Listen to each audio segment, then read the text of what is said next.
let's start this meeting. Somebody turn off their microphone. We're good? Okay. Call the meeting to order for July 2nd, 2025. Is Councillor Hughes on Zoom? Yeah, she is. Okay, so everyone's here with Councillor Hughes attending virtually. I need a motion from Councillor Killick to adopt the agenda. That the July 2nd, 2025 agenda be adopted as presented. Awesome. Just cause, eh? All right, we're good. Mr. Fletcher, no additions or anything? Okay, call for the vote. Voting is closed, and that is, I'm assuming unanimous. There we go. Okay, unanimous. All right.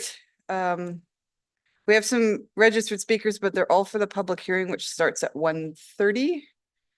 And so I'll just go straight to the consent agenda. If anyone would like to make that motion, Councillor Romansky, go ahead. Thank you. That the recommendations in the following agenda reports be approved. Regular council meeting minutes of June 17th. That was easy. Call for the vote. Voting's closed.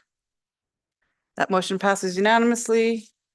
Okay, we will skip over the public hearing until 1:30. But we do have two council motions on the agenda. So why don't we start with Councillor Broadheads?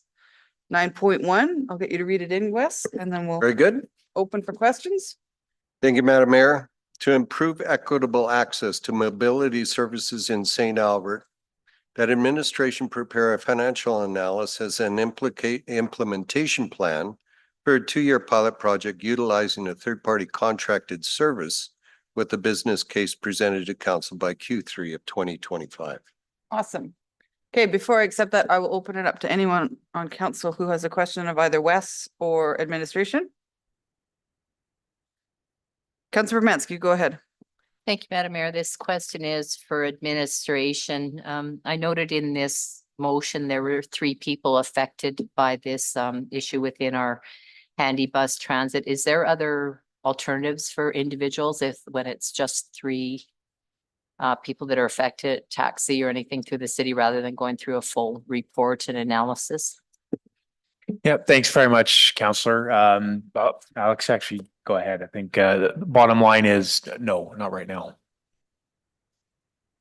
Yeah, Councillor Biermansky, to answer your question, right now we don't have anything in place. And part of the motion here is to look at options to see what could be possibly available for. Okay, in looking into options, the process will take quite a long time and quite a lot to do. Have you seen any possibilities that could come from that? In our discussions with other cities, we've seen options of using taxi services. Right. And so that is one of the considerations that we would like to look at, and that could be something to explore. Okay, thank you. That's the only thing I could find is taxi service. 3 people provide taxi in situations, and that's it. Okay, thank you. All right, Councillor Hughes, go ahead. Thank you. So a quick question with the timing. Q3 of 2025 is upon us very quickly. So do you think that you can actually do this report within just a few months? In fact, we're in it now. We're in Q3 now. So basically we're saying get it to us by September. So I'm just wondering about the timing of this. Councillor Hughes, we are we're intending to try and get this information out by Q3 of 2025. That's our plan. Okay. So do you feel you can actually complete this entire motion over the summer? What we're presenting as part of the motion is a business case to look at what could be the financial analysis and implementation plan. Part of the exploration is also looking at a feasibility to study, to Councillor Biermansky's point, to see, is this even feasible based on what might be the different options out there? Okay. And again, you feel like you can just get this done over the summer, basically, right? Because 2 months from now, Q3 is over. It seems a little quick. So I'm just, and unless it's just like, we're just gonna be looking at the price of taxis and moving on, I guess, is like, you're comfortable getting this done, is what I'm just want confirmation. I just know what you're gonna do. I just want to make sure that you're comfortable with the timeline. Yes, we are comfortable with the timeline. Okay, thank you. Councillor McKay. Yeah, really quick. The question I would have in relation to the backgrounder does identify that right now there's potentially 3 individuals that are can't access the handy bus services. Will part of that staff's work identify like the capacity that's possibly there? Because what I'm saying is maybe there's 3 now, but if you advertise, there could be 23. So I'm wondering, will that be factored into any analysis? I think that's the point of a pilot project, right? And so, no, it will not be factored into the analysis. We're not going out and doing surveys or anything else to determine, but we think potentially should this motion carry on and the service be offered, we could see additional, and that would be measured and tracked throughout the pilot project, which is why that was the recommendation. And was there a financial amount set aside for this? There's nothing in the motion I see, but for staff time, you're just gonna do it within internal. I can hardly wait till this desk goes because I can't even see Alex here. He is there. We have not put any financial analysis on the work that the staff have to do at this point in time, but that will be part of the bigger discussion as we come in Q3, would be looking at the financial implications of putting something in place. And then I'm assuming Councillor Broadhead that you would put that in as a PM then potentially in finances. Yeah, thanks. All right. I'm seeing no more questions, Councillor Broadhead, so I'll accept your motion. Well, thank you, Madam Mayor, and thanks for the questions, everyone. So basically, this was given birth by a request of a resident who actually is trying to work in our community, but disabled adult transit services or Handybus here can actually access the building that she's in. And it's a result of just configuration. The current vehicle can't get in, can't get out, all of those things. And as a result, her disability prevents her from working. So how do we manage this? I happen to know that other communities have wrestled with the same problem. So I, approached administration to consider what kind of options would be available to us. And they produced a white paper that came out here a couple of months ago, and they detailed a number of different options. But the option that they came up with, just to provide an opportunity to test this out, because part of the program really is in the details, because you don't want to provide taxi service. You want to meet a disabled issue and meet the needs of citizens in our community. So, the devil's in the details when you start doing this and you start to develop a program to address this need. And I think that's the beauty of the pilot project, is you get an opportunity not only to develop the program, but assess the market that's out there, to Councillor McKay's point. So what I'm hoping here is that administration will go back to work and do the research of programs like in Edmonton and other cities across the nation that have done this, and see what actually will work in St. Albert, because we're unique in our own way. So anyway, I'm hopeful that council will support this motion, and the timing, to your point, Councillor Hughes, it's tight, but I just proposed the motion that administration gave to me. So if it's a problem, it's a problem they brought on to themselves. So anyway, that's my point, Madam Mayor. Perfect. Councillor Jolly, go ahead. Thank you. So the only thing I don't like about this motion is how slow moving it is. As someone who works in senior services, I know that one of the biggest barriers to service is transportation for folks who are not able to drive. To Councillor Bermansky's question about alternatives. Absolutely, there are alternatives in the community if you are wealthy. And so I'm really excited about seeing where this takes us because it's absolutely a gap that we have in our system. So thank you, Councillor Broadhead, for bringing this forward. Anything to close, Councillor Broadhead? No, nothing further, Okay. Madam Mayor. Call for the vote. Voting's closed. And that passes unanimously. Excellent.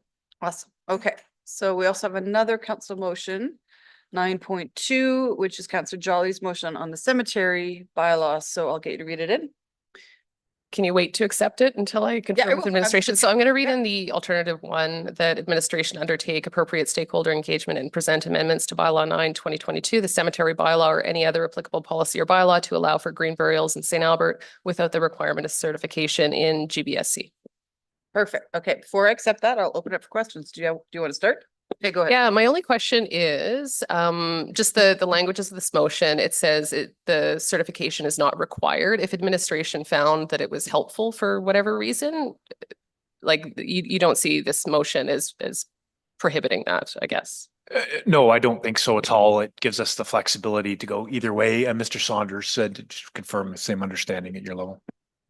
Yeah, through the chair to Councillor Jolly, yeah, that is the intent of the alternative, is that we would follow the guidance of the Green Burial Society of Canada, and if there was issues, that would be part of the report back, and we would identify that. At this point, we don't see that it is a requirement to be part of the society. However, there is a lot of good initiatives that the society provides. Great, thank you. That's all I have, Mayor. All right, any other, Councillor Killick, go ahead. Thank you. The analysis that's going to be done, my understanding is that the only potential issue with green burial is potential impact to water table. And would the analysis that's going to be done here take that into consideration? Potential impacts of the water table. No, thanks, Council. Please go ahead, Mr. Saunders. Yeah, through the chair to Councillor Killick, that is definitely be one of the considerations. And as we review any of the updated guidelines or standards for green burials, that will be part of the consideration and form part of the report back. Thank you. Councillor Hughes. Thank you. So this might be to Councillor Jolly, I'm not sure, but so with the alternate motion, I'm just going to lower my hand so it doesn't annoy me. With the alternate motion, with not having the certification, like other than like they have like the requirements of the naturalization, etc. What's the difference? Like, what's the effective difference that the alternate motion's given compared to your original one? Yeah, I can Like, speak. I mean, just really the only difference, and I would say this is a marketing kind of decision, whether they want, it's kind of like the stamp that you get if your building is well insulated and built to whatever standards. You can still build it to those standards, but you just wouldn't have the sticker that says you're certified by them. Okay. But then Mr. Fletcher's nodding, so I think I answered that correctly. Anything to add, Mr. Fletcher, from administration? I'll just ask Mr. Saunders, do you have anything you wanted to add to what Councillor Jolly just said? Through the chair to Councillor Jolly, no, that's exactly our understanding as well. And if there was anything, it would be identified. We do have some legal consultation that we are going to do to make sure that all of the criteria for green burials are adhered to. And but our understanding is that it is a society. It's not a mandatory requirement for green burials. It is a lot of promotion that can be done on behalf of the society. However, to offer green burials as a society or as a municipality is not required to be part of the society. So what would be the costs of this effectively then? Because I know there was mentions of cost to do it if we would get the certification. Are there any costs at all with doing it this way? Through the chair to Councillor Hughes, there is costs associated with a marker. That was previously estimated around $20,000. So that would form some of the capital costs that would be required to offer it. The naturalization, as everybody's aware, that has occurred naturally through passive naturalization over the past several years. We are optimistic that the equipment that is currently in procurement will meet the alternative fuels for green burials to meet the requirements of the Green Burial Society. There will be a little bit of funding required for our own shall I say, practices, I guess, training, that sort of thing, just to make sure that any of our staff is adhering to what is required for green burials as is a new offering of the city. But in a nutshell, there is not going to be much in the way of costs beyond the grave marker. And how much area have we set aside for this already? Because it sounds like you've already had land set aside. Yeah, it is the northwest corner of the cemetery that has been allowed to passively naturalize. I believe if you give me a moment, I could probably find that here. And if there's any other questions, please go ahead. I guess how many individuals would that actually accommodate? I'm trying to think of the ways to put this, but like how big, and at what percentage of this entire cemetery is being taken towards this? It would be on, if I had to estimate, on the order of about 15%, and that would be well in excess for several years of capacity for the number of green burial requests that we have been receiving to date. And I can find How many out have the we exact. received? I believe it's on the order of 2 per year we get inquiries on. Okay. So again, how many people would be able to be buried there then? Let me just find out the actual area. Sure.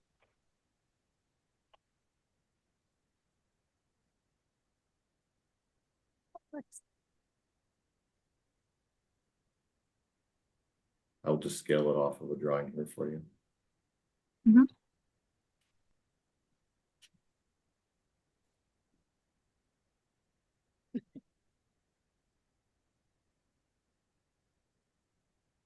Councillor Hughes, do you need this to update a policy? This seems kind of, I'm just wondering exactly what we're doing here, Mayor. Like, if we were to move this forward, I realize it's saying we're just gonna update a policy, but once you go down the road, you're down the road. So I'm just trying to figure out, like, because there's also, I'm just wondering, how do you accommodate to make sure that you don't dig up another location? Because if you have a whole marker with a tombstone, it's very clear where it is, so you don't dig up somebody who's already been buried. How do you make sure on a naturalized area that you don't have that overlap and that you inadvertently disrespect somebody? Because is all this already figured out? You already know how you're gonna, because you have to space them, I'm assuming, further apart just to make sure that you don't have an issue, or? It's a good question, Councillor. I think that's part and parcel of the analysis, right? And that's the operational practices that would be brought into the bylaw, right? All those bits and pieces. I think Mr. Saunders mentioned the training. That would be part and parcel of that to ensure that it's all done respectfully and mapped out and sort of laid out adequately. Yeah. Councillor, if you need it, right? Do you need that right now? Because obviously they don't have it right now. The Okay, well, if area they don't is have, 1,775 square meters. it's quite a large area then. It is. Interesting. Okay, I think that's it for now. Thank you. Awesome, thanks. Any more questions before I accept Councillor Jolly's motion? All right, go ahead, Councillor Jolly, accept it. Thank you. So I guess I'd just like to start out with that we wouldn't be doing anything new in the region by offering this service in St. Albert. So in Edmonton, there's Aurora Gardens, at the Northern Lights Cemetery, there's Rose Hill near Calgary, there's Prairie Sky in Brazeau County, that's the Lodgepole Cemetery in Lethbridge, the Grassland burial grounds, and those are just the ones that are registered with the association that I said I don't have any particular opinion that we're registered with. This is an option for folks who don't want to continuing to contribute to waste in death. So this option would allow people to choose not to be encased in a cement box. It would allow them to choose not to be cremated, which is also very high resource demand to do that. I think Councillor Killick's question was really interesting about kind of concerns about the watershed. And for anyone who wants to go down the rabbit hole, it's quite interesting, but the idea of dead bodies somehow being dangerous was actually introduced fairly recently, kind of with the commercialization of the industry in the last 150 years, and with a few notable exceptions, people who died with anthrax or plague or something like that. Really the risk is just doesn't exist. We're just like any other animal that dies in nature. The cement boxes, from what I understand, are really designed to protect the environment from embalming chemicals and for the bad stuff, the paint that's in caskets. And that's what that cement box is protecting the watershed from. So, you know, this motion is just to give St. Albert residents an option to be buried in their own community when this is a choice that they want to make, and not have to choose to go to Edmonton for a final resting place. Just over the last couple of days, some of the support that's come through, there's been a lot of support that I've seen over the last few days, but these are some names that everyone here I think would recognize. Wayne McCutcheon said he's completely in favor. And, you know, he said, thank you for following your green heart. And I know this council has made the environment a priority for this term and last term. So that certainly applies to everyone sitting here. Neil Kortash says, yes, please. Senator Wells said, sign me up, just not yet. I think that's a great comment. And Phyllis Kelly emailed me this morning, and she said, as a Métis person, I honor the land, and that includes embracing not harmful burial practices that come with embalming or concrete grave liners. Being able to allow my body to return to and enrich the earth after my death is something I've long spoken to with my family. And really, Phyllis has put it beautifully, the kind of the reason why I want to be buried this way in St. Albert, if that's an option here. So I'm hoping for support from council to see this move forward. And thank you to administration over the last few years for making sure this spot is ready for this spot to be an option for St. Albert residents. Thank you. Anyone else in debate? Call for the vote.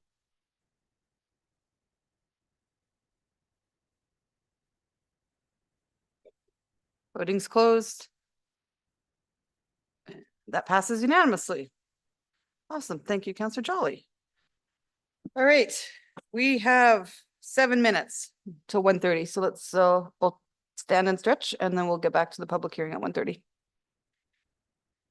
Oh my God, I gotta go fix that, yeah.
All right, she's here, so we're 100%. Is that me?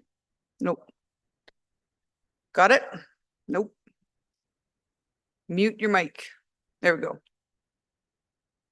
Okay, I will, it is 1:30, so let's get on with this. We have 3 different bylaws that we're trying to change today.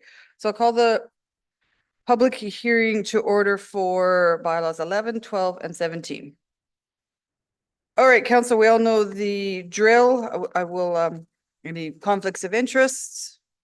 Seeing none, I will go to our administration for a presentation. And then allow questions for council to ask administration. Then I will go to our registered speakers. So then I'll go to the proponent and we have them in attendance. Are you here to answer questions or are you doing a presentation? Just answer questions? Okay. All right. And then there's no public members that I've seen registered. So then I will entertain a motion to close the public hearing when we're all satisfied that we are ready to vote. So we have the planning department here to present, so I will turn it over to you two. I don't know who's doing the presentation. Katie, you starting? Okay. Okay, so you're going first? Okay, go ahead. Good afternoon, everybody. Thank you, Madam Mayor. My name is Sajid Safat, and I'm here from Planning and Development today to present to you 3 different bylaws. Bylaw 11/2025 rather, which is an amendment to the Erin Ridge North Area Structure Plan. Bylaw 12/2025 and 17/2025 are corresponding land use bylaw redistricting, also in the Erin Ridge North neighborhood. The 3 bylaws being presented pertain to 2 different sites within the Erin Ridge North Area Structure Plan. So today we're going to be looking at the applications and site locations, planning framework, ASP amendment for bylaw 11/2025, redistricting for site number 1 being bylaw 12/2025, redistricting for bylaw or site number 2 rather being bylaw 17/2025, which also includes a site-specific LUB text amendment. We also have stakeholder engagement and recommendation. Today's presentation entails discussion on 2 different sites, subject to an area structure plan amendment and respective land use bylaw amendments, both located in the same Erin Ridge North neighborhood. The Erin Ridge North neighborhood is located to the northeast portion of St. Albert. This ASP was originally approved in 2010, and this neighborhood has been developing for over a decade. Majority of the neighborhood has been built out, with the exception of a few sites remaining. Site number 1, as shown on the map to the left, is located on the northeast portion of Erin Ridge North neighborhood. Site number 2 being 805, 815, 825, and 835 St. Albert Trail is located to the southmost point of this ASP, adjacent to St. Albert Trail, as shown on the map to the right.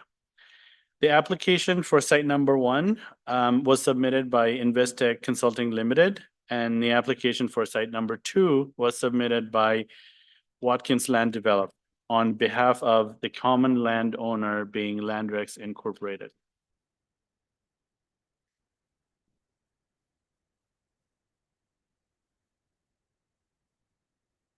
Separate ASP and LUB amendments were submitted by the respective applicants for each site. However, upon review of the applications, these applications were combined into one council report to assess the overall impact on the Erin Ridge North ASP. While the ASP amendments were combined into one bylaw, the respective LUB amendments are subject to their separate bylaws. The combined impact of the applications resulted in alignment to the current overall densities in the ASP. As such, there was negligible impact on technical considerations of the ASP, such as traffic, servicing capacity, etc. Before we get into the specifics of the proposed amendments, let's take a look at the planning framework to understand the layers that are being amended and how to review for conformity. This graphic shows the planning framework at the city of St. Albert. To put the amendment process into perspective, today we're looking at an ASP amendment and 2 LUB amendments as indicated by the bylaw numbers to the side. What is important to note is that when we look at an ASP amendment and LUB amendment, the policy tier above, the ASP being the MDP, needs to be reviewed for alignment with the proposal. The ASP amendment for both sites were reviewed against the MDP Flourish. The Flourish MDP designates site number 1 as neighborhoods and site number 2 as trail corridor areas and neighborhoods, as shown on the map to the right. Neighborhoods are predominantly residential areas made up of low-rise housing along with schools, parks, local shops, and services. Currently, the existing trail corridor areas are dominated by vehicle-oriented commercial activities. Through the implementation of Flourish, this corridor will shift to become more transit-oriented, mixed-use areas that accommodate residential in the form of apartment and/or townhouse developments, in addition to office and retail uses over the course of time. Bylaw 11/2025 amends the Erin North ASP for 2 sites, being 150 Edison Drive, as shown on the dark brown to the top right of the map, and 805, 815, 825, and 835 St. Albert Trail, as shown on the pink to the bottom left of the map.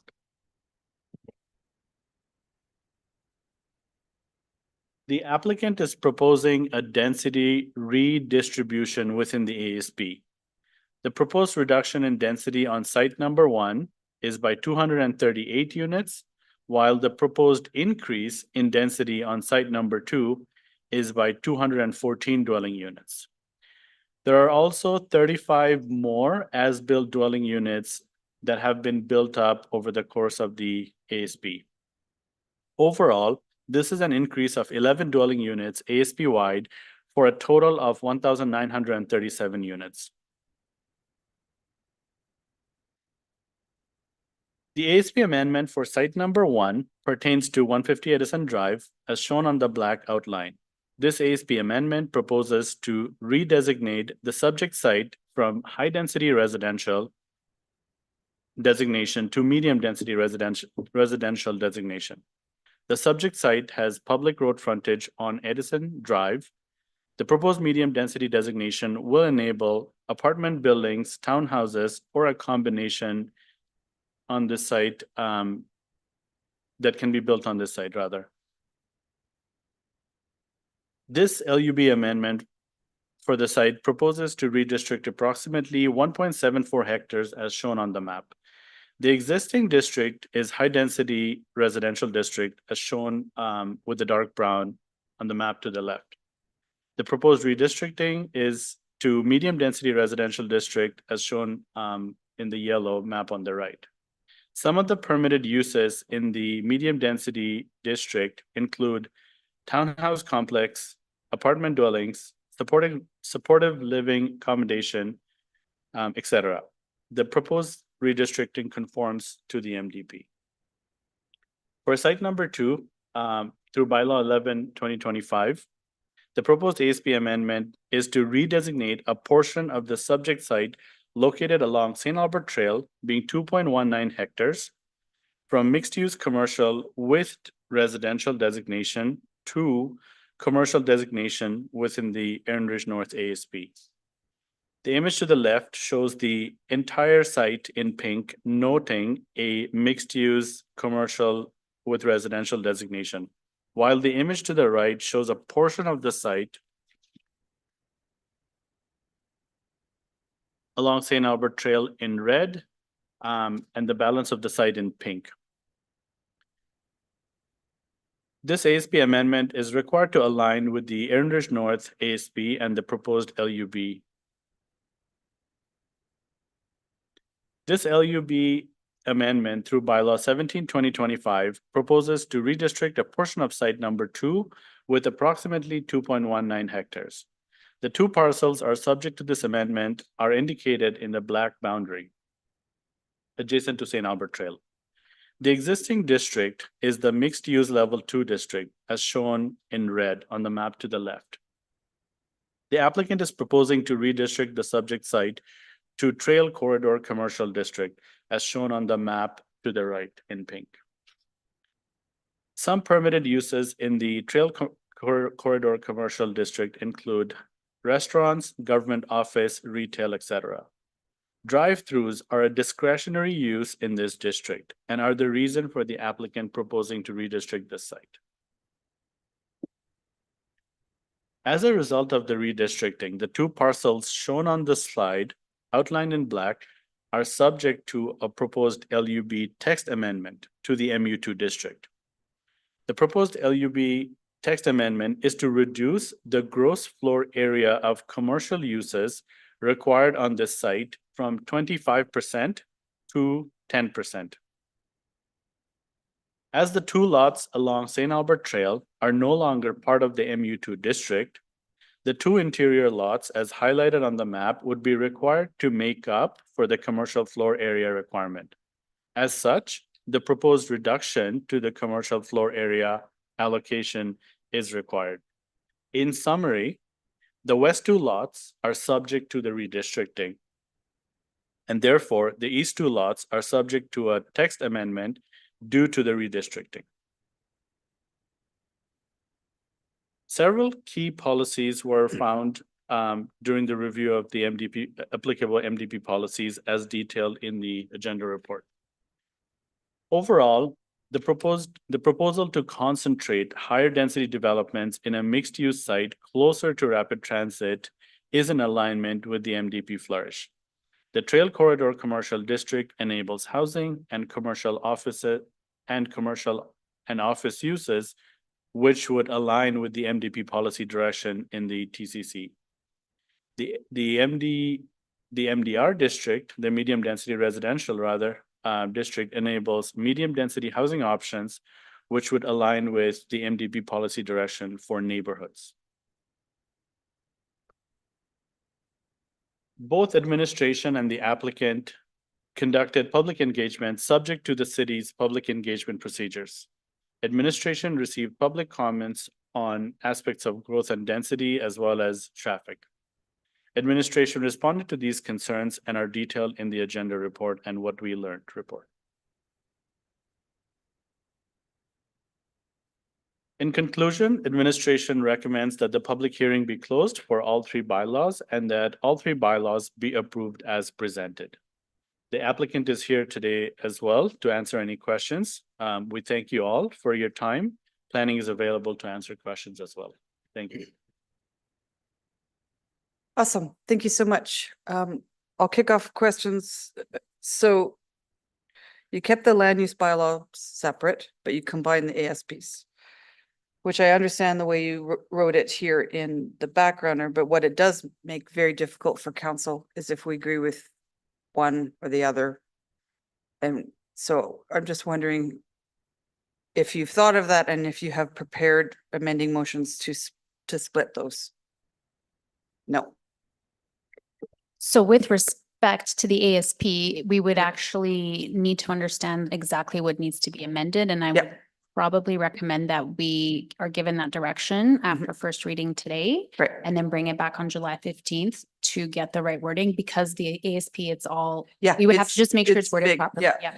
But the way it's presented to council, it's the 150 Edison, Drive, which is the medium, high to medium, and then the drive-throughs. They're completely separate, and it's really hard for council if they agree with one and not the other to separate that out. So, and we cannot proceed to the LUBs until the ASP is amended, correct? That's correct. Okay, I'm just getting that out there for anyone who is thinking of they like one or not the other, or both, or neither, whatever. So I'm going to open it up to council members for questions. Who wants to go first? Wow. That was easy.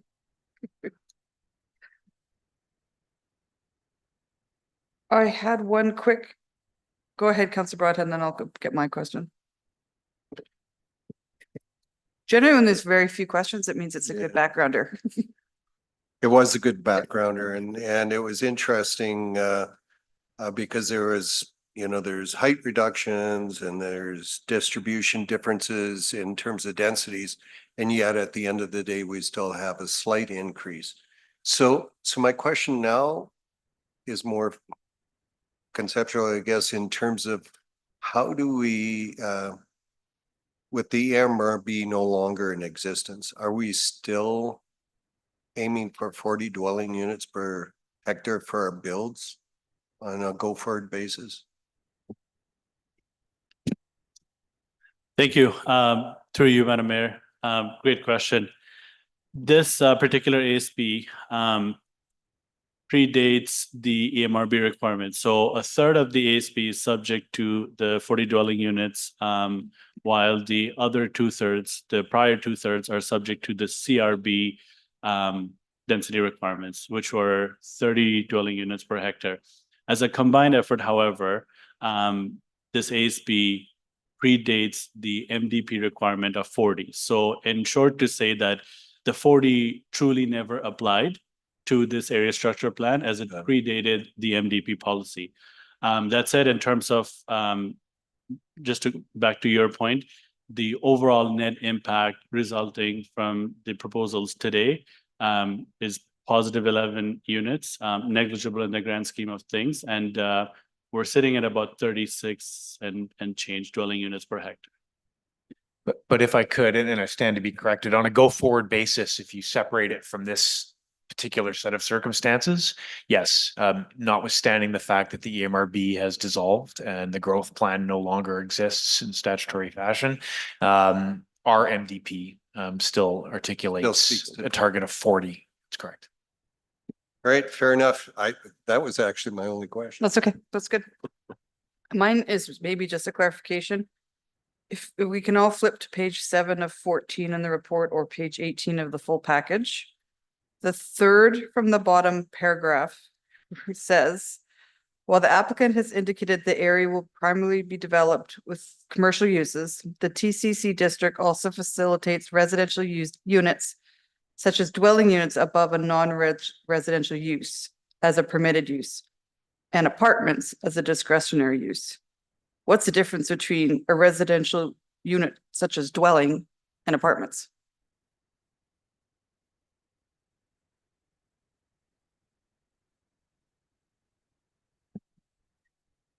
You could clarify, sorry, I just want to make sure. Yeah, I'm in it's the right page place. 7 of 14 of the report you guys wrote. Yes. And it's the third from the bottom paragraph. Oh. The heading is called proposed redistricting.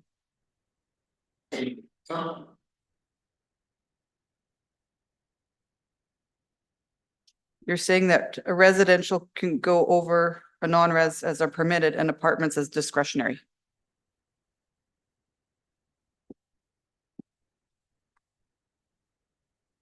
Mayor, maybe I'll try to pick at it while these two keep looking at it.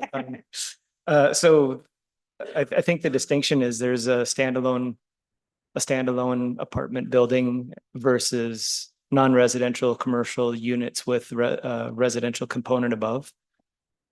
I guess that leads to the next part of my question is if these are intended for drive-through uses, could you have a drive-through with apartments or residential units above?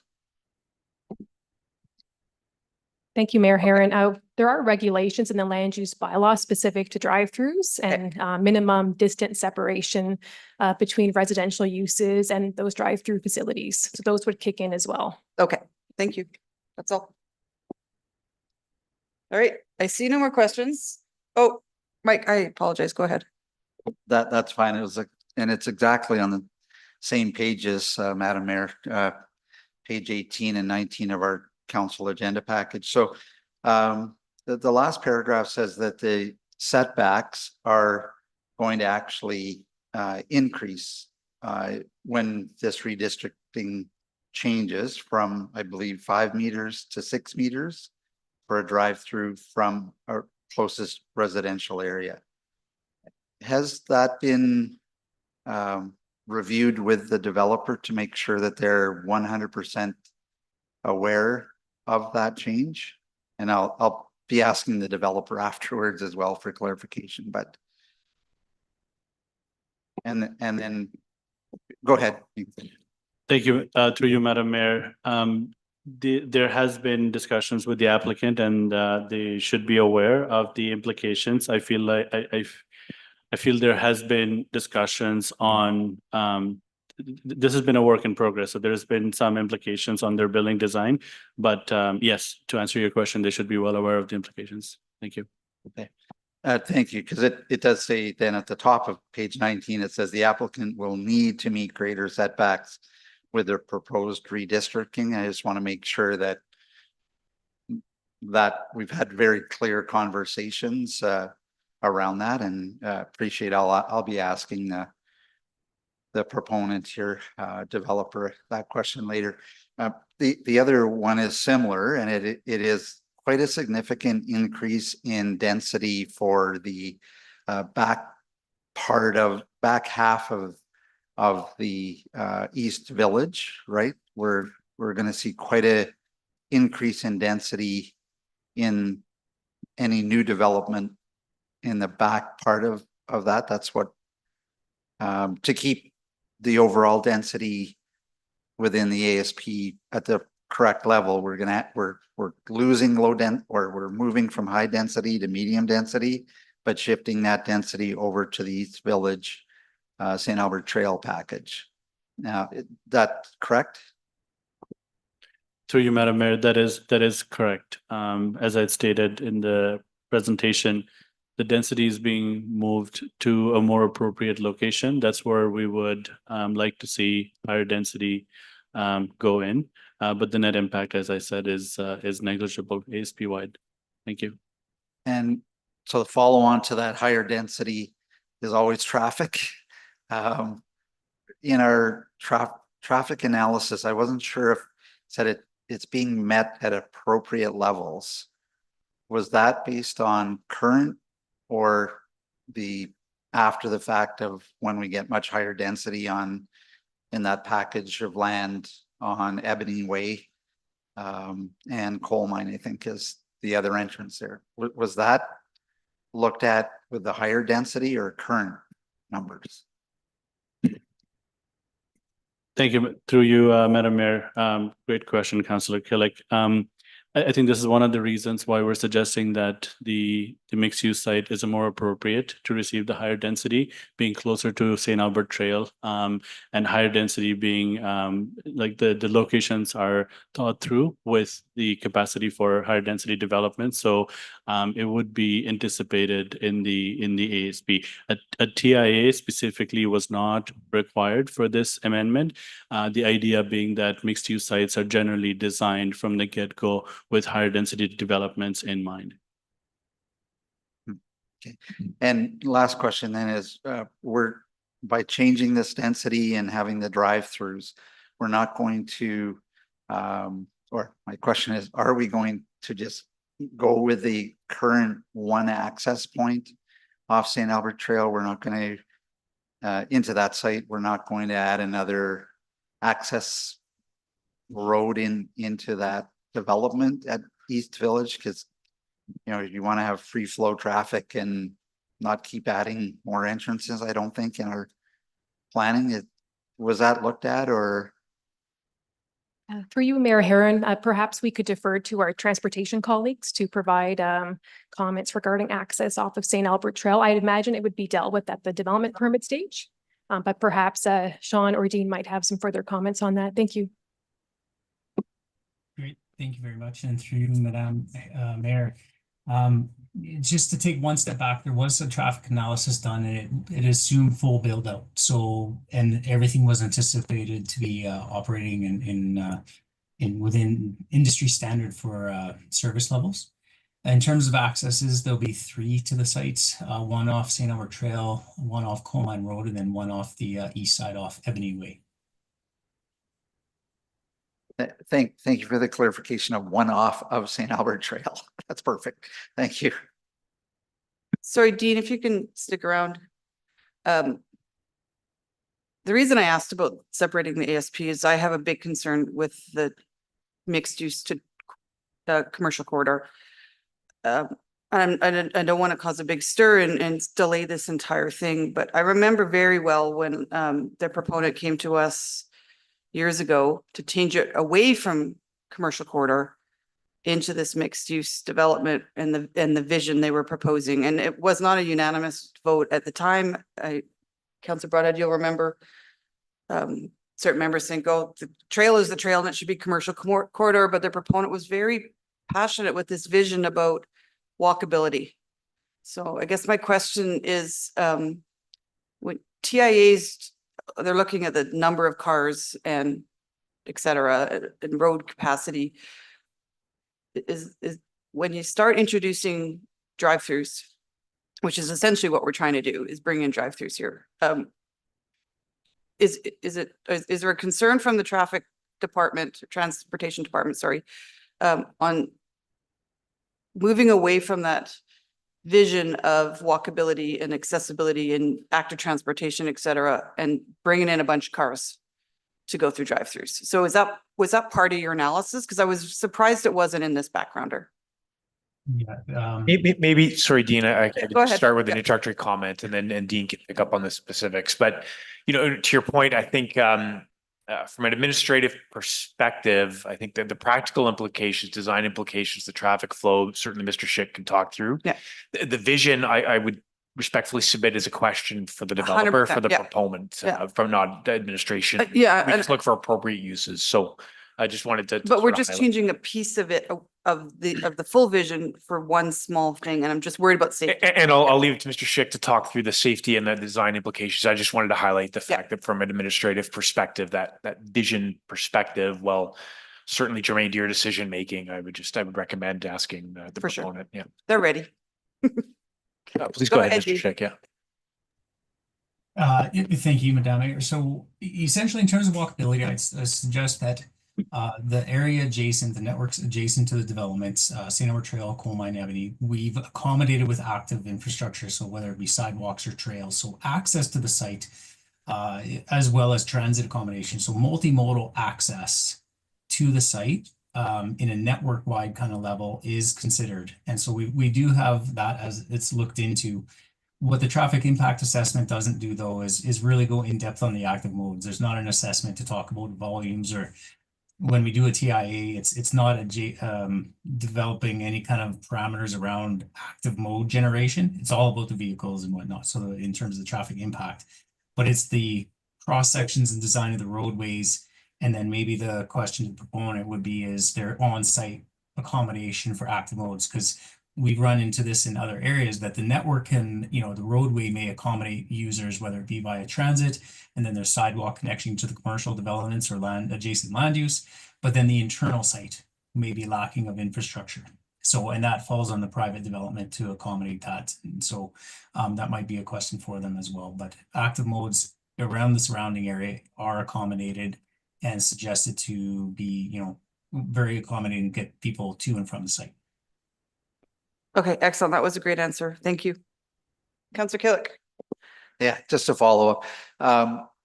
My question is, within the planning rules that we've laid out or have at our disposal, do we have actually a way to work with the developer to enforce that higher density that is proposed in the back half of East Village? Because we're saying that these numbers all balance out, which I appreciate all the detailed math that was provided in the background, or it was great. But my question is, if a developer chooses later on, a year from now or 2 years, to not build a higher density building at the back half of the St. Albert Trail site, do we have any way to say, hey, you know, in the planning process, you said you would, and we want higher density, but do we have anything that allows or requires us to, or gives us a tool to enforce it?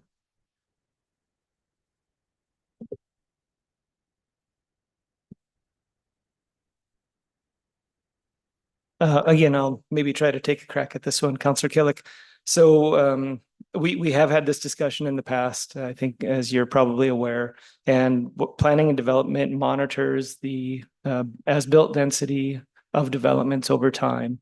I think our discussions have been that as we get to a point where we can verify that a developer is not meeting their plan density and without changes to their development pattern would not be able to meet their plan density, at that point we can consider legal options to stop issuing permits and or require the developer to amend their plan.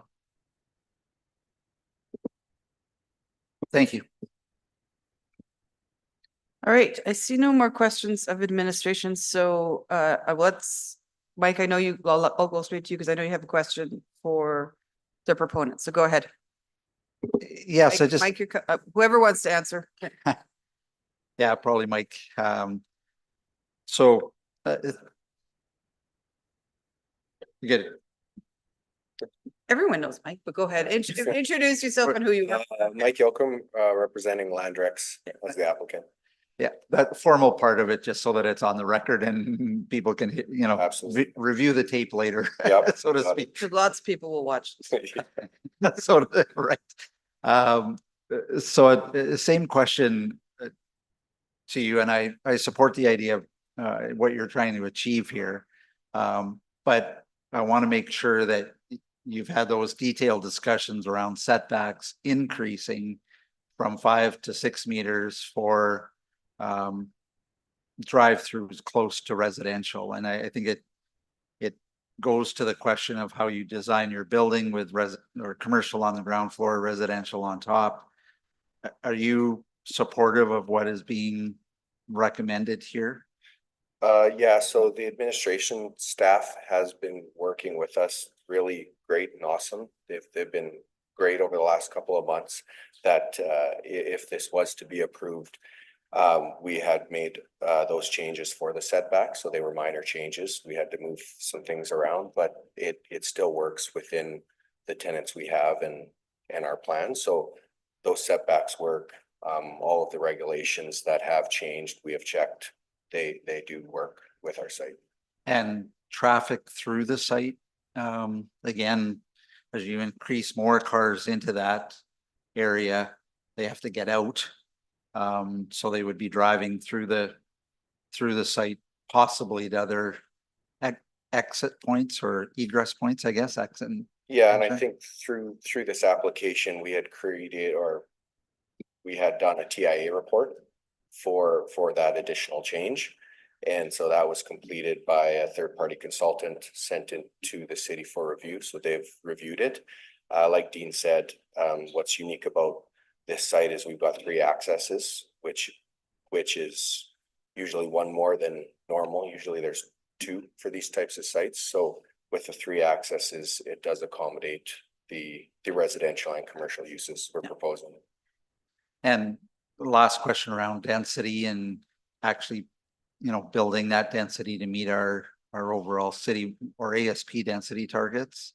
Yeah. You're comfortable that, knowing what you know now, that you can actually meet those, build buildings that meet those targets? Yeah, so I think when we first started this site, our plan was to create density, and it had met the land use density within that range. It was also over the ASP density at that time.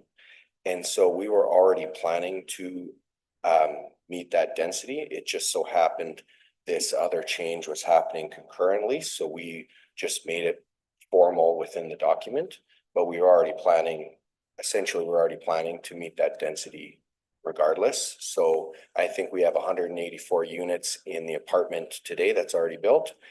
We've got another 150 that would be mandated to, and I don't even think it's balanced. I think we would still be net 30 units. So we're somewhere between 120 to 150 keeps us balanced.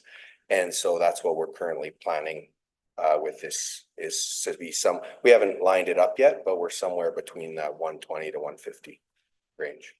And the last question is really kind of concept question, and I went to the groundbreaking for the first building when it was put up, and it was the square 4 buildings around the perimeter with a nice walkable interior and proposed skating rink and fire pits and community gathering space. This seems to have moved away from that concept. Is that just a matter of market changes that? Yeah, and I don't know if it moved away from it. I think what makes this site great and challenging is that we're right on St. Albert Trail. And so we have to understand the market of St. Albert Trail, but we also want to understand our vision of walkability. And so we can't exclude some great tenants that are coming into St. Albert that are not currently in St. Albert that maybe need drive-throughs or maybe need some vehicles. So we tried to strike that balance between utilizing St. Albert Trail, but also on the back half, creating the walkability. So on the back half where the apartment and the mixed use is, we still have that park. The tenants that are going in the mixed use will have, I wouldn't say limited parking, but it will be more focused on the walkability.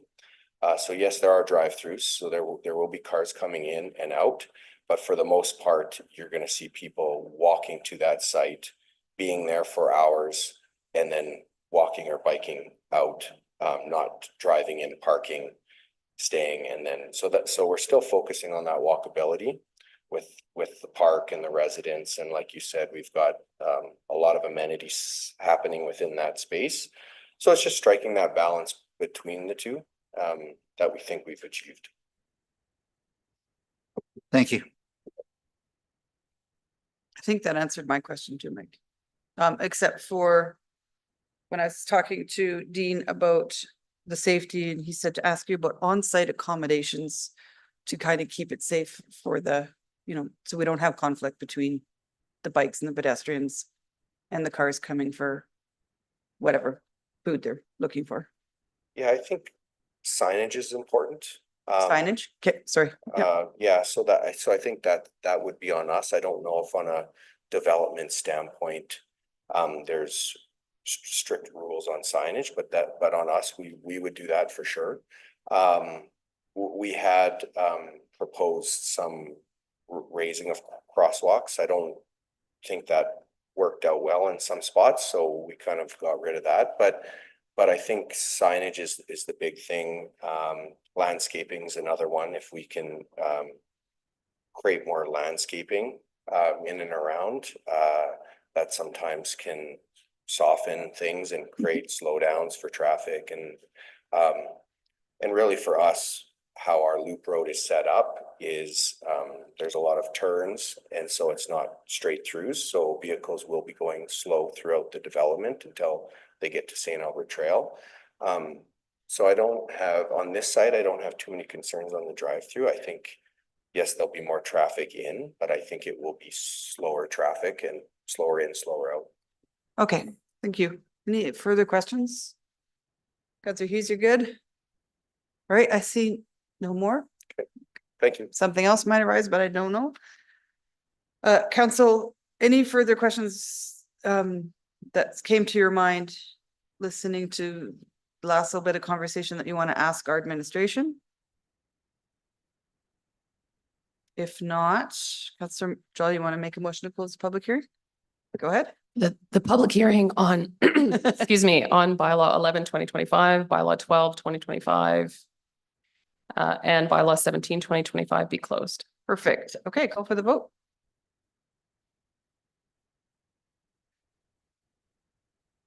Voting's closed, and that passes unanimously. All right. Let's do the area structure plan bylaw first. And as all of you heard, I had some reservations about the drive-through part and not the, I'm fine with get the address 150, whatever. The high density to medium density. I'm unless I hear otherwise during debate, I'm not gonna make an amendment because I have a feeling I might be alone and I don't want to hold this entire process up. So Councillor Jolly, I'll let you make the first motion and get into debate. That bylaw 11, 2025 being amendment 13 to Aaron Ridge North Area Structure Plan bylaw 3, 2009 be read a first time. Okay. Any opening comments? None on first reading. Okay. Anyone else on first reading? Seeing none, I will call for the vote. Voting's closed.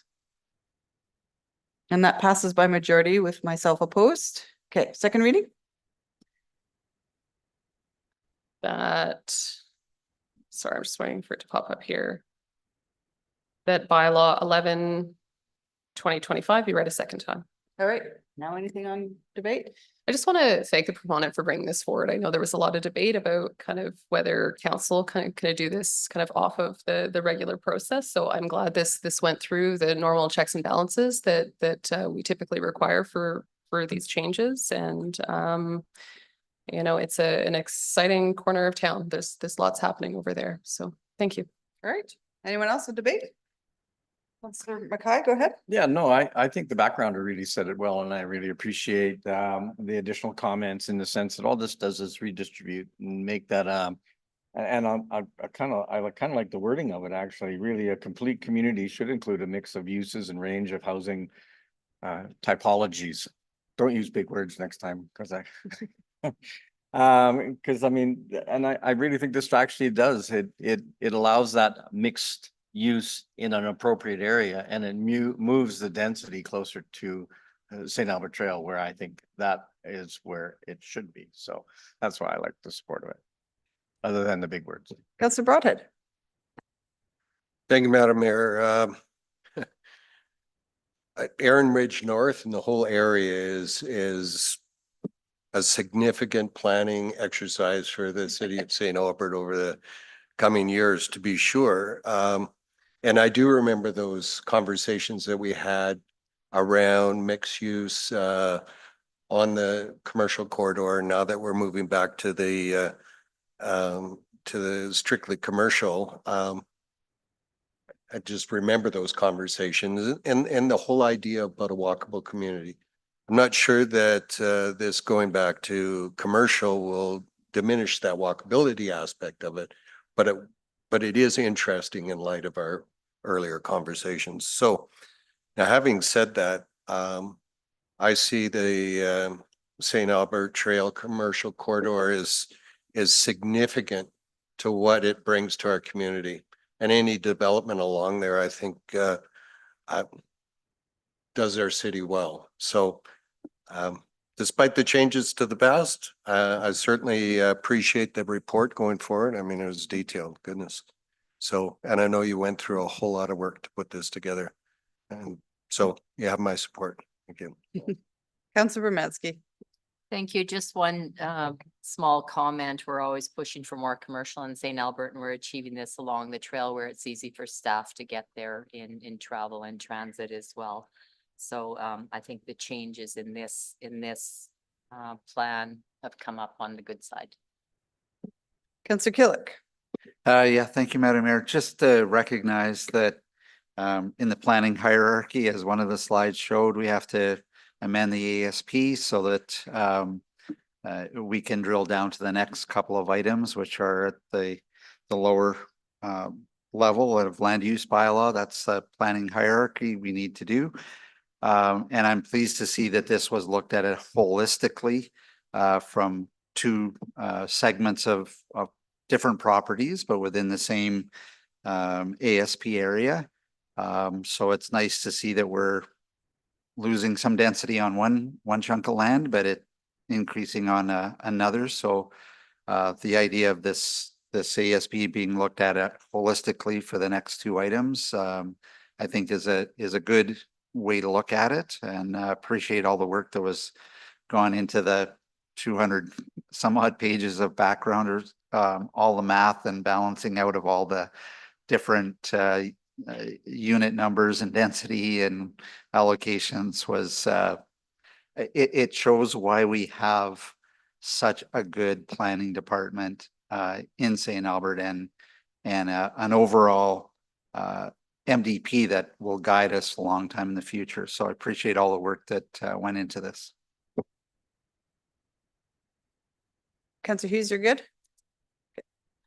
All right, I've already expressed my concerns. I have no problem with the high to medium. But Mike, my only reason for voting against it is I fought so hard for the original vision and to move it away from commercial corridor, and it was Landrex that sold me on that and and convinced me, and now you're asking me to go the other way. And I just feel like this entire community is all about cars, and I was excited to support this mixed use concept, and I'm just sad to see it go, but looks like it's going to go there anyway. So anything to close? All right, call for the vote. Voting's closed. And that motion passes by majority with myself opposed. You want to just do unanimous consent too, Councillor Jolly? Sure. That unanimous consent be given for consideration of third reading of bylaw 11/2025. All right, call for the vote.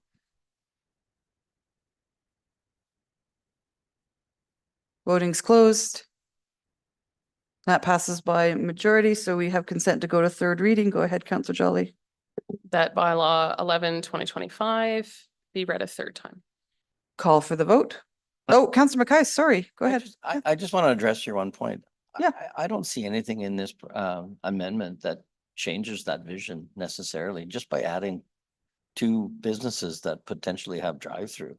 Does not make it less walkability. They'll also have sit-down portions, my understanding of the two types know, of businesses. but They'll have I sit-down do- portions and they'll, and my understanding is that one of them might be very attractive to many other residents in the neighboring communities that will have walk there. So I think a lot of it will depend on landscaping. A lot of it will depend on kind of the final design as it gets built out, but don't let your vision go too Yeah, quickly. I know, but I believe it may not be exactly there, but we have other demonstrated examples in our community that are very effective, that have cars going through them, and we still walk across streets and boulevards. So it might not be exactly the utopia that you've envisioned. You're allowed that. But I think that there's going to be walkability there. Yeah, you're allowed that opinion, Councillor Mackay, but mixed use developments specifically do not have drive-throughs for those reasons. Anything to close? No. Okay, call for the vote. Sorry, voting is closed and that passes, I'm assuming, by a majority with myself opposed. Okay, so the area structure plan has now been amended. I will sign it, by the way, just. And with that, my vote now will actually be aligning the land use bylaw to the new area structure plan. So Councillor Jolly, are you okay continuing? Okay. That bylaw 12/2025 being amendment 7 to the land use bylaw 18/2024 be read a first time. All right, I'll just call for the vote and we'll do debate on second.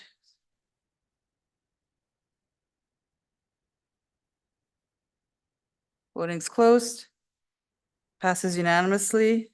Councillor Jolly, second reading. That. I'm gonna come up here. There it goes. That bylaw 12/2025 be read a second time. Anything on debate? Okay, anyone else? Okay, call for the vote. Voting is closed and that passes unanimously. I'm just going to keep going to you, Councillor Jolly, unless anyone wants to jump in. Go ahead. I don't see it here. There we go. Unanimous consent for bylaw 12. That unanimous, Yeah. unanimous consent be given for consideration of bylaw 12/2025. Perfect. Call for the vote. Voting's closed. Passes unanimously. Third reading. That bylaw 12/2025 be read a third time. All right, call for the vote. Unless anyone wants to debate, seeing none. Voting is closed. And that passes unanimously. Mike, you want to do the next one you said? Okay, is that okay, Councillor Jolly? Go ahead, Councillor Killick. Thank you, Madam Mayor. Bylaw 17/2025 Land Use Bylaw Schedule A Amendment and MU2 Text Amendment for eight Yeah, zero. the bylaw, the motion is under number 10. You're reading the heading. Pardon me? Read the motion that's right beside the number 10. Yeah. That, oh, I got ahead of That's myself. okay. That bylaw 17/2025 being amendment 9 to the land use bylaw 18/2024 be read first time. Thank you. Call for the vote. Voting's closed. That motion passes unanimously. Go ahead, Councillor Killick on second reading.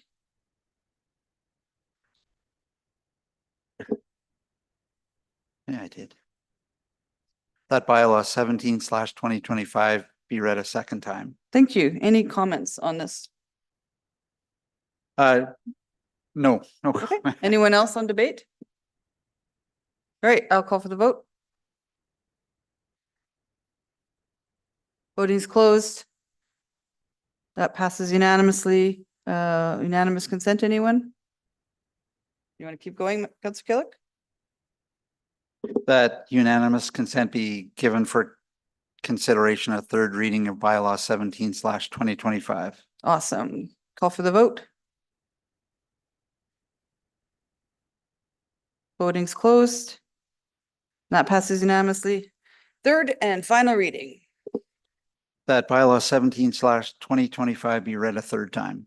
Thank you. Anything further on any of this, anyone? Call for the vote. Oh, Councillor Romansky, sorry.